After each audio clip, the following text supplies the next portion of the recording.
not as heavy of a focus on MLS this week. What we're going to do is focus on the U.S. national team roster, how those players performed, and then we'll kind of update you with the table stuff, I think, and maybe some results and stuff. But or else we'd be here for like 3 hours if we then went into a full thing. But the table hasn't moved like drastically enough for us to probably spend the whole hour talking about that. And plus, we got national team stuff coming up soon, very soon. Gold Cup coming up, so definitely want to start highlighting that stuff because that coverage is going to be coming onto the podcast very shortly. Okay, so let's talk about the roster here and some of the players that are missing from the roster. Let's maybe go with that first. Let me see if I can actually pull up the roster itself here. I mean, I can tell you who's off of it. Yeah, but I mean, like, if I read them, sorry. If I read them, and then we can be like, oh, what names are kind of popping off of you that they're not on the list here. Okay, so Matt Freese is a goalkeeper, Patrick Schulte, and Zach Steffen, Matt Turner. So we got 4 keepers on the roster. Of course, this website I'm using just completely froze on me. It's on the Google Doc too, if you want to look at it it's below all the other stuff. On the podcast. Hold on.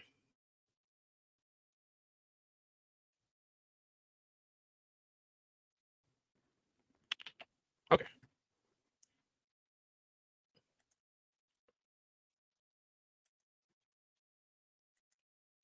Okay. Am I back? We good? You're so back. Okay. All right, here's the roster. We had Matt Freese, Patrick Schulte, Zach Steffen, and Matt Turner as goalkeepers. Defenders, we have Max Arfston from the Crew, Sergino Dest, Alex Freeman from Orlando City, DeJuan Jones from San Jose Earthquakes, Mark McKenzie from Toulouse, Tim Ream from Charlotte, Chris Richards from Crystal Palace, and Miles Robinson from FC Cincinnati. Midfielders, we have Brendan Aronson, Tyler Adams, Sebastian Berhalter, Johnny Cardoso, Luca Della Torre, Diego Luna, Jack McGlynn, Quinn Sullivan, Malik Tillman, Sean Zawadzki. Sorry. Forwards, Patrick Ajaman from Charlotte.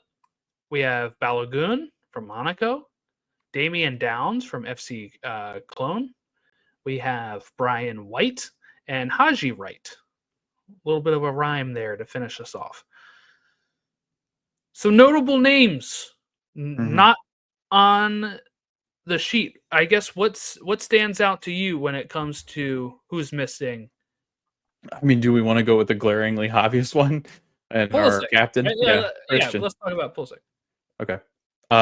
So news came out, Jordan, that Christian Pulisic actually had discussions with Pochettino. This is where I think the story got kind of miscommunicated to different people, but the communication was between Christian, his team, and then also Pochettino and Christian, and there was a decision made that Christian was not going to play in the Gold Cup. And he said, and the reason why he gave that was because he has played a ton of games, 120 games for club and country over the last 2 seasons, Jordan. And this is somebody who has struggled with injuries at time throughout his career, had a really good season with Chelsea before he left and actually got hurt and was playing extremely well. And then has also had some knocks and stuff as other years have gone on. But I guess your thoughts on that, because honestly, when I read that, I'm like, you know what? I mean, it does suck because it's like the last major kind of tournament that the U.S. is playing in, but I don't read too much into it. I really don't. Says the guy that said trade him in the. I would trade him. Yeah. How do we trade him for somebody else? Yeah. I was fine with it. I've seen too much backlash against this that I think is absolutely insane. Right. He's played a lot of games. He also was dealing with a hip flexor issue, I think they said too. It's like, Yep. why risk that? Why risk getting him injured where he might miss the World Cup at this point? That may still happen on the club side. We don't know. But these players don't get breaks, Logan. Right. If you are a player on a top side like AC Milan, where you're playing Champions League football, you're playing deep in the Italian Cups, you're playing in the Serie A, and you're also the focal point of your national team, and you're called up for Nations Leagues and friendlies and Gold Cups, Yeah. he would have no break, because then you also got to keep training during the off season a bit, at least, to keep shape. So, I mean, give him a normal off season with his club where he is able to kind of maybe have a little bit more time off, rest his body a bit before getting back onto the club side. And that might actually be the best decision we can make. Like, let's say he comes out like firing on all cylinders at the beginning of the season and or is top form going into the World Cup because he gets a rest now. I'd rather that than a meaningless Gold Cup. I think people are kind of getting a little too on the Gold Cup, essentially. Like, I saw somebody say if Pochettino loses it, he should get fired. And we don't have enough time for that. We don't. Right. We made our bed with rehiring Greg, firing after Copa last year. Now we have to lay in it. And this is what we're doing. Like, this is it, right? Like, you're not going to be able to find another candidate if you fire Pochettino after the Gold Cup. You're not going to find that type of candidate to take you to the World Cup with 2 windows in between that and the World Cup. It's just not going to happen. So we made our bed. We have to lie in it. We're going to see how it works out, but at least work with what we got. And with Pulisic, if it's, his body's going to break down if we play him this summer, then let him rest. Let him rest. People forget that these are human beings. And I think that is the thing that kind of sets me off the most is people are acting the same way they did when Landon Donovan took his break for his mental health. And here's where I find it a little hypocritical. Maybe not the same fans, but we always say, oh, if you need a mental health break, take it, right? That's like the general sentiment around everything, right? Like, oh, we should have more mental health days, right? We should have this, we should have that. But when a player tries to do that or just rest their body anyway, the fans get upset and say, you should go out there because we're paying money and we're doing that. And it is very grim. It's very grim in that regard. And I don't like that. Like, it is what it is. There's people that are still upset with Donovan not playing in that run up, and that's what made Klinsmann drop him. And it is what it is, right? There will be people that are still pissed about this, even if we win the World Cup. I guarantee it. That will happen still. They'll be like, well, he should have played Gold Cup. No, give him a break. Give these players breaks. The people that are shouting from the rooftops, Jordan, about Christian taking a break are probably those people that have 70 days of PTO banked up because they're like, rest is for the week. They don't take any vacation. I actually think it's probably the other way around. It is. I think it's probably it is. Like the people that want the breaks, that work hybrid, that are like, I want to work 3 hours a day, but that guy, he needs to get out there and play for my favorite team. How dare he? Right. And exactly.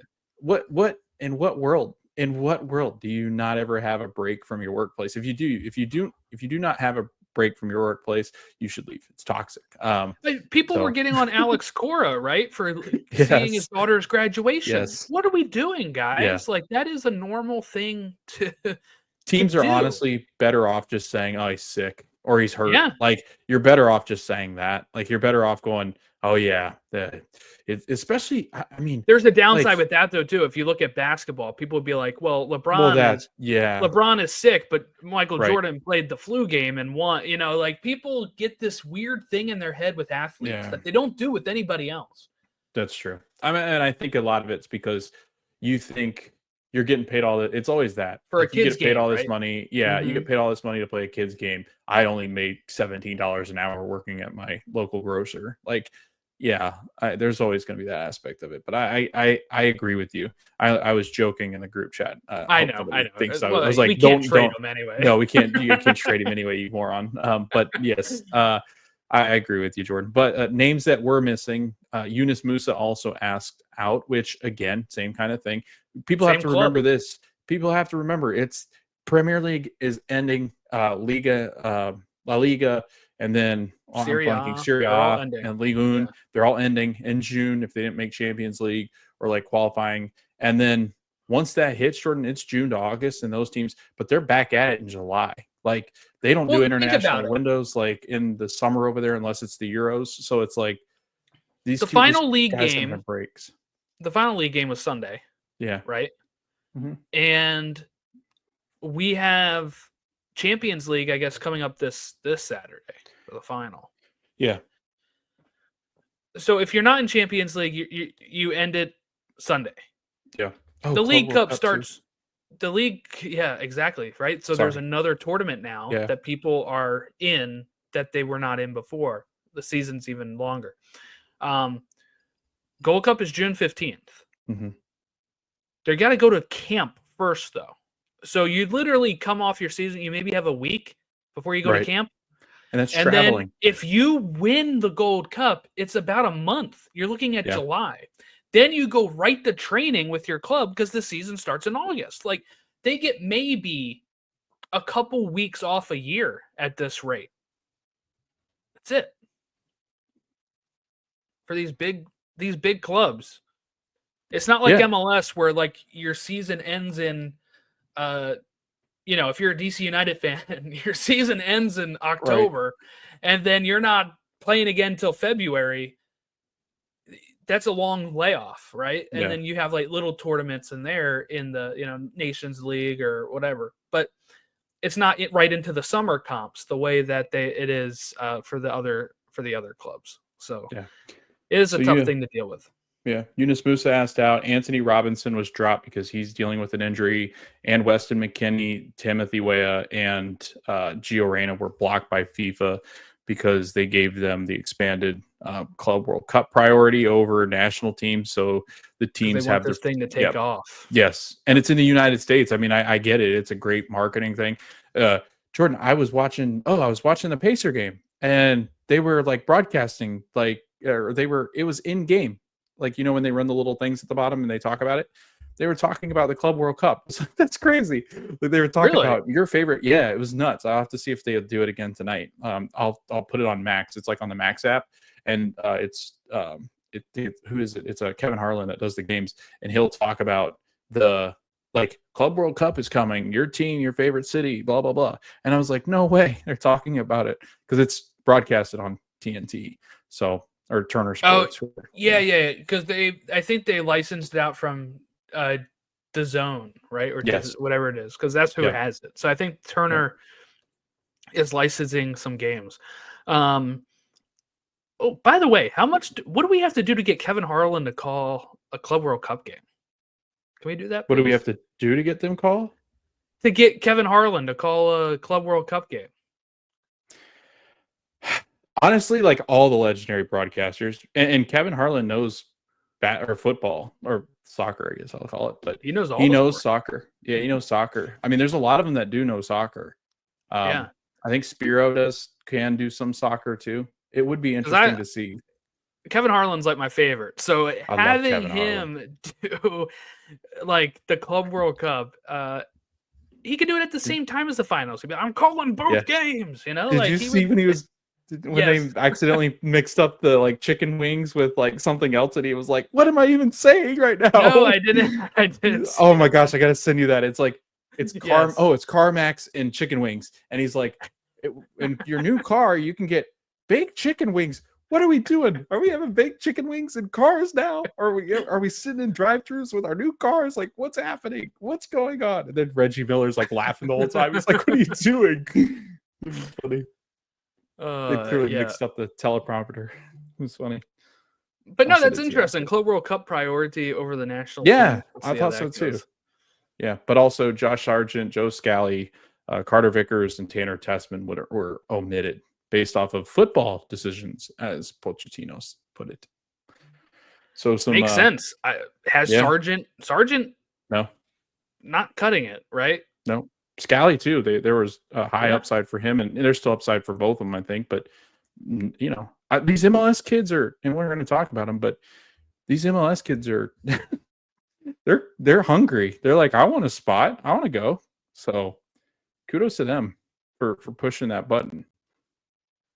Yeah, 16 of the players picked are from MLS, the most in a FIFA window since we sent the B team to the Gold Cup. And I would say we're sending a B team this year too, right? Like, yeah, this is not our strongest squad, but it is, it's a very interesting squad.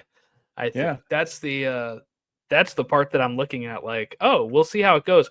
Now, I originally wanted them to bring everybody they could, but you can't if they have the Club World Cup priority anyway. And then you need to give some players a rest, like Musa and Pulisic. So, look, it is what it is. I think the roster being expanded here, it gets Pochettino a look at other players that can maybe fill in if needed, if something happens. I don't know how many of these players are up for actual spots, yeah, specifically in the midfield. right. Specifically in the midfield, just because so many of those players missing are in the midfield. But like forward wise, I think what we're seeing here, not to transition fully to it, It's but a tryout. I think I almost think Brian White's making the team I at do the World too. Cup, right? Like, Yep, that's what I was it's thinking. looking likely. He's called in like every Yeah. time now. Well, he's been scoring. Why not? Right? Yeah. Why That's not? how I feel. Look, I understand people are going to do the whole like, it's MLS type of stuff, but there is something to say about confidence in seeing yourself score that plays in the mind of goal scorers. That you want whoever's in form scoring goals, pretty much no matter the level. I think. Mhm. I mean, there's World Cup teams out there that have players that do not play in the top 5 that have goal scorers that score goals because that's just what they do, right? Right. Like, and that might even be the launching point for some of these players. We've seen it with like, James Rodriguez when he was at Colombia in 2014 and had a great World Cup. He then makes the move to Real Madrid. Mhm. The same sort of thing can happen to the Americans here. If like one of them takes off by scoring goals or playing a really good tournament, they can make the move. Just because they're in MLS now doesn't mean they can't be a good player at a big club. But, one thing I think that's really shocked me is how Pochettino has been so pro MLS. And I've seen the conspiracies of like Yeah. the Federation is making him do this. I don't think Pochettino would take the job if he I was was going to say forced to he do wouldn't come stuff near like it. that. Yep. He Right. would not. He could coach anywhere in the world. Why the hell would he do that? Exactly. Like, it's so stupid. Like he could literally go make millions coaching a mid-level Premier League team. Like Right. he can make more money doing that. He can get more exposure doing that. Why on earth would he come to the United States just to coach? That doesn't make any sense. But like you said, Jordan, I mean, it's a great launching pad. I mean, even in a Gold Cup where maybe an Alex Freeman gets a chance, he's been great with Orlando City. Patrick Schulte, who's going to be a Euro level goalkeeper, he's that good with the crew. Sebastian Berhalter's been excellent, which is a fun little wrinkle to throw in there. Luca De La Torre has had a resurgence since he's come back and played for San Diego. Diego Luna, same kind of thing. Jack McGlynn, same kind of thing. Quinn Sullivan. I mean, people forget because his brother's Cabin, but Quinn Sullivan's a very good player. So we will see. I'm interested to see, like you said, Jordan, I'm just so tired of this team not having a goal scorer. Like it's really just bugs me that you can't find anybody in the pool to play consistently at the number 9 level. Like it's beyond annoying at this point. So if Brian White scores goals, by all means, we better see him in the summer of 2026. Yeah, no, that's it's been a problem we've had since Clint Dempsey I was and gonna Josie say, yeah. Altidore, like where we don't have a score. Dude, Donovan Um, scored more goals than all of our number 9s combined, basically, in this right, in right, this right. team, right? But So, I mean, yeah, but I mean, yeah, like, I know what you meant. Yeah, in 2014 we had Josie and Clint, and you're right. like, that we have a good striker core. Yeah, Josie goes down in the first like 10 minutes of the game, game one, but then we still scored goals. Um, DeMarcus Beasley has more goals than this collective number 9 for the 2024 or 5 roster.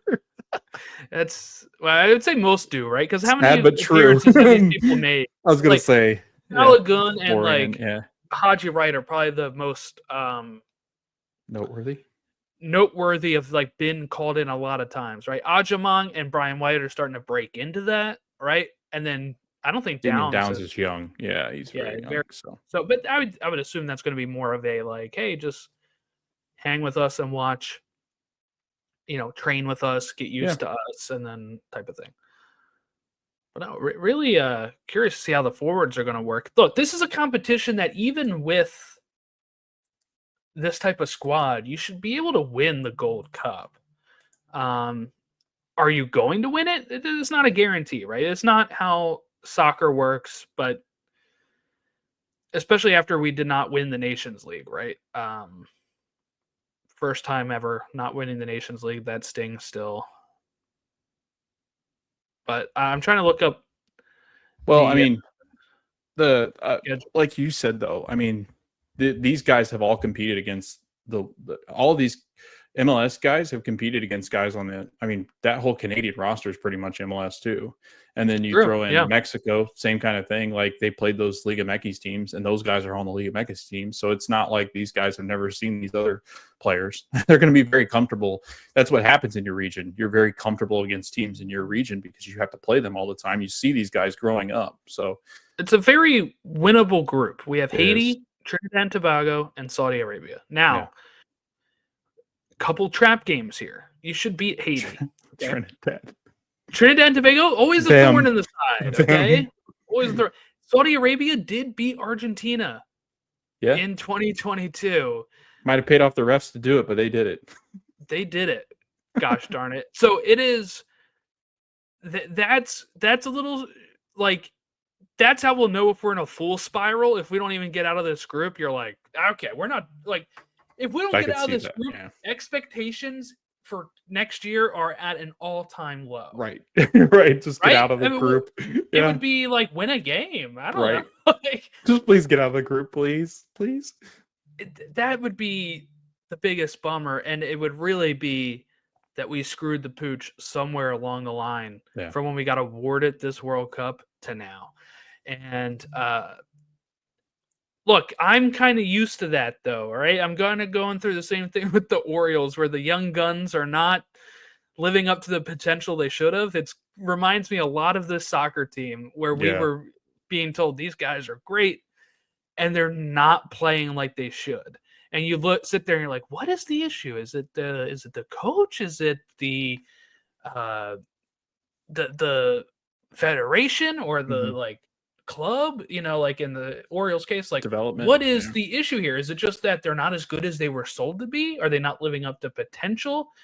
Was their potential wrong? Like those are the type of things that we have to sit and analyze down the road, right? Like that's something that in like 10 years we'll look back at this team and be like, turns out they weren't that great, or all it took was getting Pochettino and now they turn it around, or like, oh, maybe that was the wrong hire, or we shouldn't have rehired Greg, that then led us down to having a short time frame.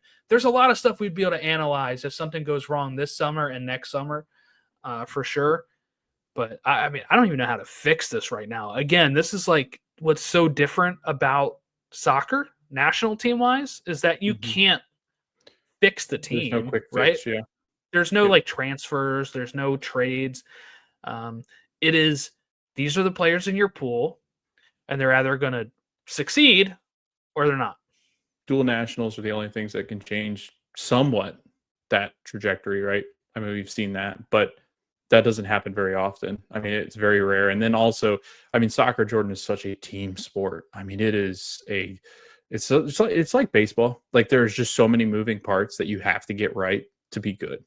Whereas basketball, you get two good guys and you can go a long way. Baseball and soccer are not really the same. You got to have, same thing with football. Like you got American football. You've got to have a good core. And the other thing, I think you made a really great point we're not going to know the effects of what we're going to feel it in the moment, because we're going to be like, well, this was disappointing. They should have done what they've done. But you got to also remember, and I know we keep saying this, and I know people go, well, you can't just keep saying they're young, but it's true. Like, they're still young. Like, it sucks because of where this American World Cup lies, because these guys are still not to their prime yet.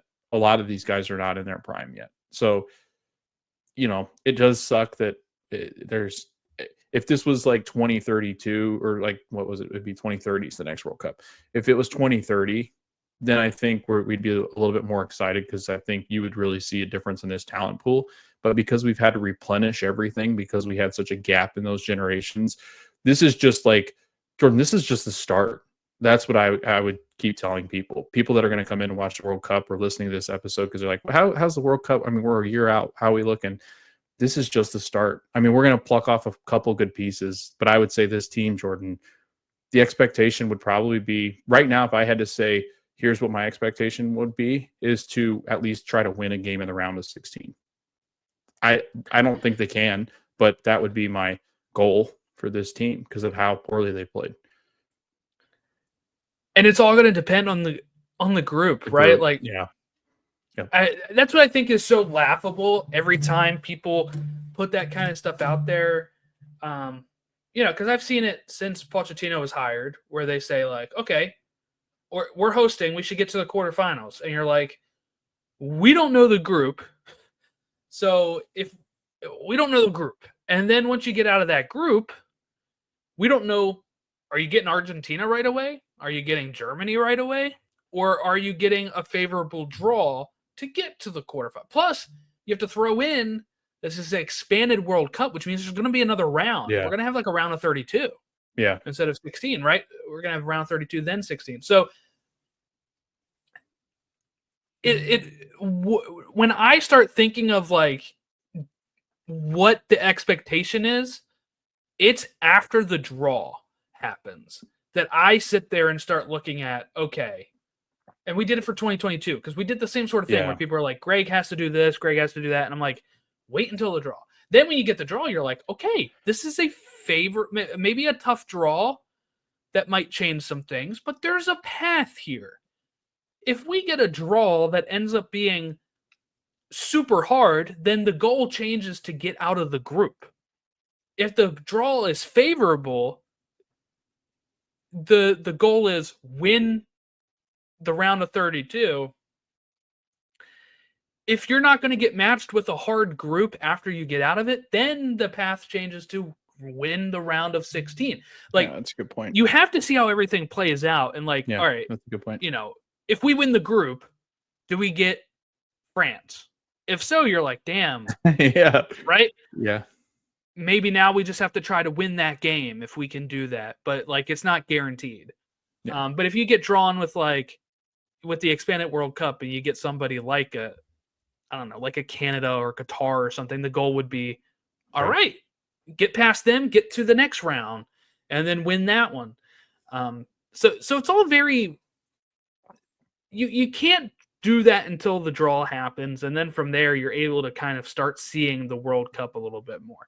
The draw is one of my favorite days leading up to a World Cup because it becomes real. Yeah, like that's when it becomes real for me.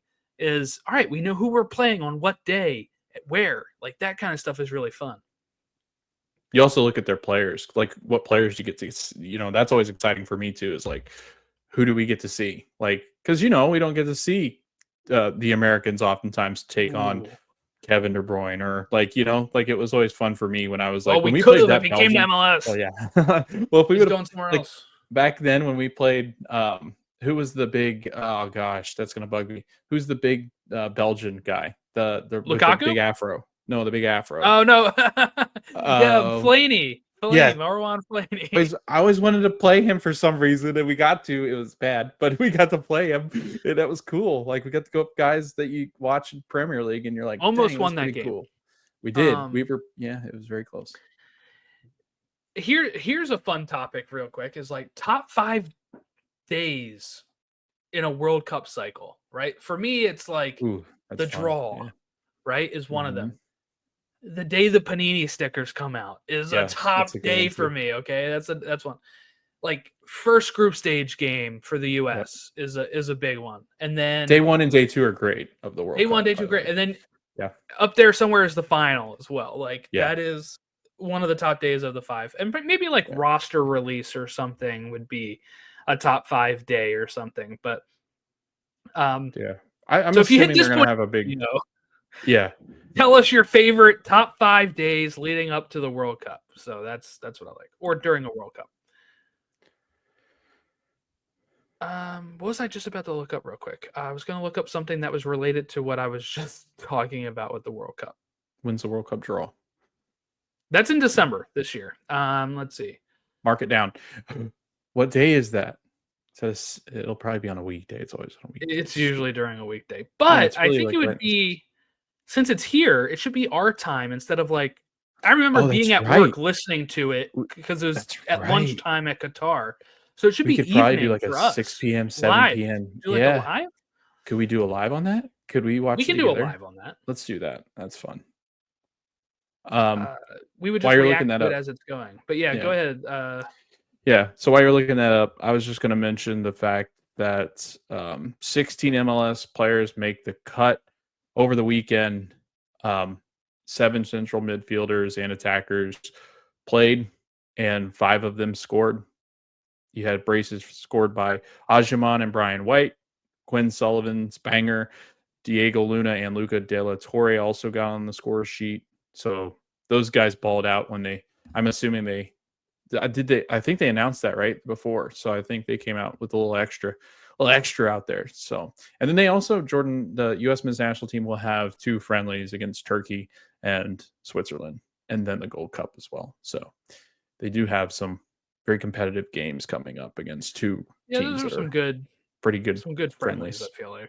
Yeah. Switzerland, usually a pretty solid team. So.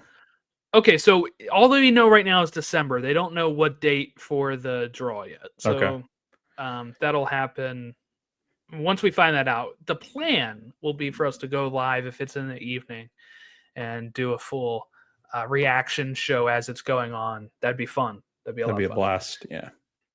What I was going to look up. That's what I have my countdown app. I have exactly how many days it is until the first U.S. game, which is in 381 days. We're getting shockingly close to a year out. Okay, June 12th, 2026. It's a Friday.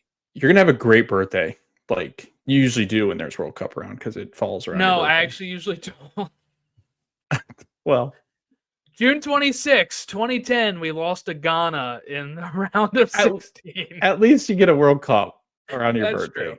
You know what I mean? Like January is a really slow month for everything. I mean, there's playoff football, but the Dolphins are never involved. So just a real bummer though, that it was like June 26, 2011, we lost to Mexico in the Gold Cup final. I have those 2 seared in my head from new memories this week or this year, coming year. Yeah. Hopefully. Club World Cup starts in 19 days. So I got that listed here. So we got 19 days until the Club World Cup starts. That'll be fun. We're still waiting for our media invite to the World Cup.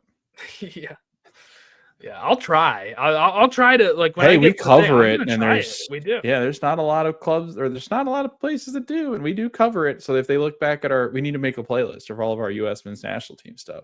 Yeah, exactly. Well, I do have a playlist for it actually. So just send it to them. We're here. Let's go. Invite Jordan and I, and we can come up and watch.